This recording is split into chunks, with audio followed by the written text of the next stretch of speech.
So I just had some coffee this morning, and I apologize in advance for the possible freneticness of this, but it just occurred to me. I've been struggling with this problem of how to reconcile my interest in place-mediated human activity versus placeless human activity. In this day and age, that would specifically be technology-mediated social interactions, asynchronous possibly from a temporal perspective. How that connects to my interest in people's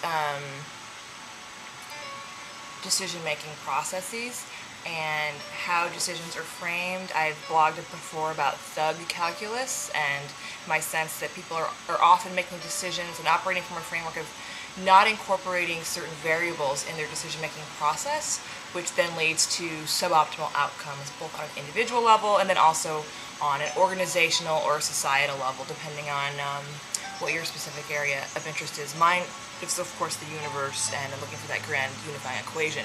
That said, so I was having my breakfast this morning, some oatmeal made with soy milk and some fresh strawberries and blueberries, and it occurred to me, this is something I was thinking about last night too, and I would love to see, I've talked before about Club USA and how taxes are really club dues and it's really membership benefits, and the USNA needs to be better about communicating what those benefits are so that people don't feel grumpy about taxes, and or there's more transparency and accountability. Like for any company that's trying to sell membership benefits, it needs to be very clear as to what those benefits are. And in that sense, I think that government needs to operate more like a private company pushing a product. The product is government. Okay, you know what? I'm not opposed to the idea of a government. You just need to sell me on why it's a good thing and why I should pay, N% of my income to support said government. So in that line of thinking, I was thinking it'd be really cool if there were a social network that was really, you're a citizen of the USNA and you get a membership in the social network. And in fact, if you want to transact with government services, you can do that through the social network, and you can drill down depending on your municipality or your, you can connect with your political figures, whether there's a state, the Club New York or Club New York City, or there's different zones within this social network. So thinking about that and thinking about how, it might be really interesting to see how that affects people's behavior if they know that their activity online or the person that they are is transparent. And this gets back to my thinking about place-based versus asynchronous technology-mediated interactions, and that something that I feel that we have lost as we have moved away progressively from a walking neighborhood is this notion of being seen. And a lot of the social capital that existed in place-based communities is different in technology. In technology verticals, you have people who are very like-minded, whether that be based on topical interest or any manner of indices that people align around these verticals. And so what happens is when you have people who are outside of the existing frameworks that have been created on the interwebs, then they're sort of locked out. And so I think about the example of my mother. And she came here from Thailand to marry my father, and he was at work all day and then getting one of his masters at night. And so, here she was, two small kids, and she would read a recipe and it would call for whole milk, and she would be like, "Does that mean the whole thing of milk? What does whole milk mean?" Luckily she could call my aunt, but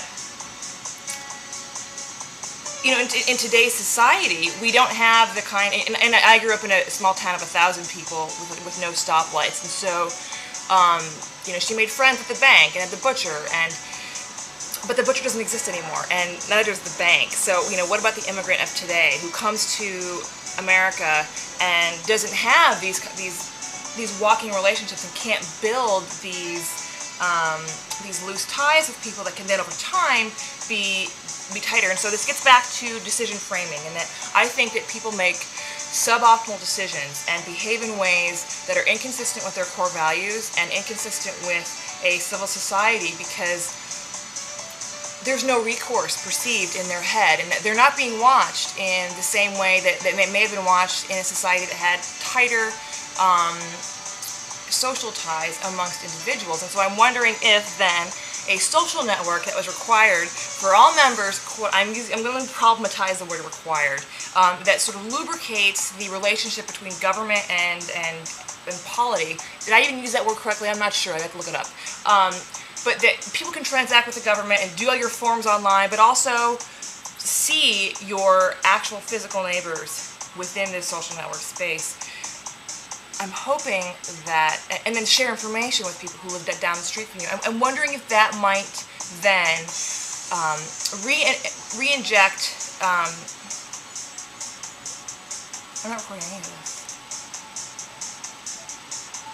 our society with some of the social capital that's been lost in our move away from a sort of walking, I'm Odo for Berg, medieval times thing. I don't know. It's something I'm thinking about. I'm excited that there might be actually that I've discovered possibly the link between these two things that I'm really deeply interested in technology-mediated existence, and also the notion of framing decision-making in a way that doesn't cost me a dime, but helps the guy down the street.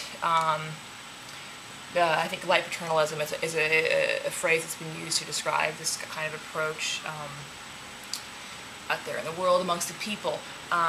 Anyway, that's just what I'm thinking about. Thanks for listening.